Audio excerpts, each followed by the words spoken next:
This pose is called Parivrtta Trikonasana. Excuse my accent and pronunciation. But it's basically a revolved triangle. So again, I think I'll just start off with the side view.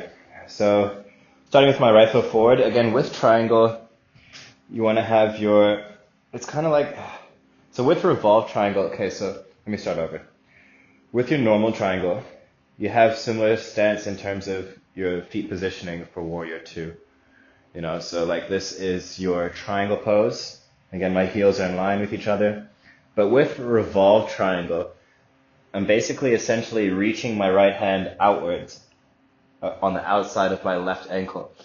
But as you notice, when I do that, my back leg or my back foot rather, automatically starts to pivot as my body rotates that way.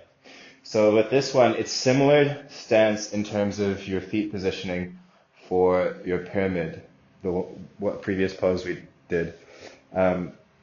So with your feet as they were in pyramid, it's the same idea except, now instead of going from here where your feet were like that for triangle, you're rotating your feet outwards and placing your fingertips or your right hand on the outside of your front foot. And then you can just look down at the mat, or imagine there's a mat beneath you or the floor. You can also place your palm flat on the mat if that's accessible to you. And if you want to challenge your balance, just try looking up. Look at your left thumb. You notice how much I'm shaking just because I'm just trying to stay stable. Everything's working on, so I'm trying to press into the outer edge, the back blade of my back foot, just to stay grounded. I'm gripping my feet with the mat. I'm pressing into the ball of my left foot, my front foot, fingertips down. And again, I'm opening up, lengthening through my left hand towards the sky, looking up on my left thumb, and still staying active in my legs. And then to come out of it, you can just find a wide-legged forward fold. So again, a lot is going on with that one.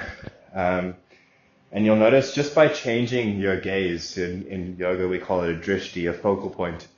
And drishti also doesn't just mean a literal focal point where you're focusing your eyes on something. It also means a focal point internally within.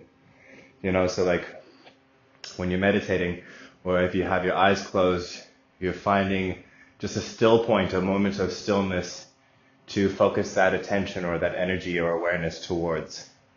So drishti has a couple of meanings, but in the sense of a vinyasa class, I usually cue it to just find a place to direct your attention at, and by focusing your eyes on that one spot, it'll help you find balance or be able to stabilize your body just a little bit better than if your eyes were all wandering all over the place. That's why it's also so difficult to find that balance when you do, look down and then begin to change your drishti looking upwards. So again, that's what can make it different. But if you go straight into it and you're already there, or if you look down, it's kind of a little bit easier, placing my hand outwards. But also with that, with the twist, I was rotating my right hip down, but as I'm doing that, I'm also rotating my shoulders.